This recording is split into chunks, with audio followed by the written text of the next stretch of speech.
Hello everyone, welcome to a World of Warships Blitz a video of a World of Warships Blitz game. This is the Tier 4 Duguay-Trouin. I have this labelled as the Emile Bertin for some reason, which is why I never got to it, because I thought I'd got a video of the Emile Bertin up there. So the first time around with the Duguay-Trouin, I like the freehand, but I found it somewhat inconvenient to turn. The Duguay-Trouin, it sort of provided a bit more of that. The Emile Bertin, I was fragile enough that I didn't really understand it. I would throw it around like, like some of the other cruisers that I had. And, it just doesn't take it too well. So, these are very much long-range cruisers. And it's quite topical to bring this out, because I've just been doing the Tier 4, the Tier 5 Italian cruisers. And, French and Italian cruisers are very similar. Probably the big difference is that the Italian cruisers at Tier 5 get fuel smoke. French cruisers never get smoke of any description.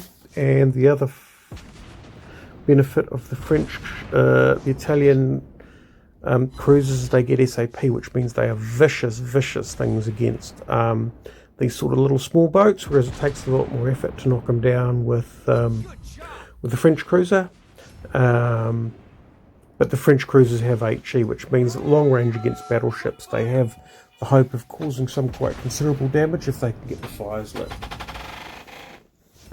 So, that is the, anyway, we're in the cap, we're holding the cap, and we're busy trying to clear out all these ships. There we go. So, the Duguay-Trouin is a bit different from the other French cruisers, the tiers above, in the fact that it has two sets of torpedo tubes on each side, so it can fire 6 torpedoes off the left, 6 torpedoes off the right. Surprised no one else took that kill, but I'll take it, thank you very much. But in recompense, I think someone else takes this kill, which is just fine, because that's a destroyer out of the game, we don't need that.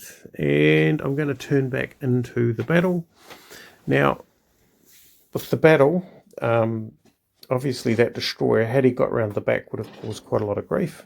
So I do need to pay attention to him, but we've got a whole lot of very weak looking ships in the cap. I've got a fair bit of health. So I'm in a pretty good space. This is pretty unusual for me, because normally I charge ahead and get myself overextended. I'm not overextended today. I'm sort of underextended a little bit, but that's all right. I'm getting in there. But it is a lightweight cruiser, so, oh, there we go. Someone else got that before I did, so double payback for the kill that I took earlier on. Our ship's looking pretty sick. Which means there isn't a lot else for this the ship to do, apart from, well, this is Svetlana. It's basically the Russian equivalent, I think I've described it as a Russian equivalent of the Atlanta. It's got lots of destroyer guns.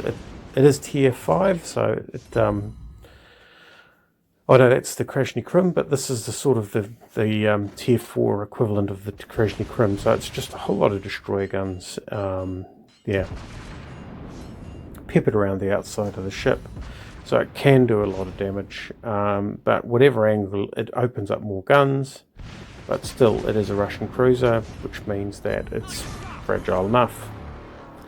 Okay, here we go. This New York, we go up for the HE,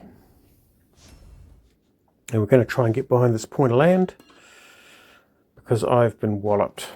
The moment that it happened, I actually I've missed, but I've certainly gone from quite a lot of health going into the cap, cutting around the side of that island, and having it to my back meant that I couldn't defend myself. And as a result, we have this New York who's coming into the cap to clear it out, and I'm a little ship with pop guns, so that destroyer is going to be causing him some grief, hopefully,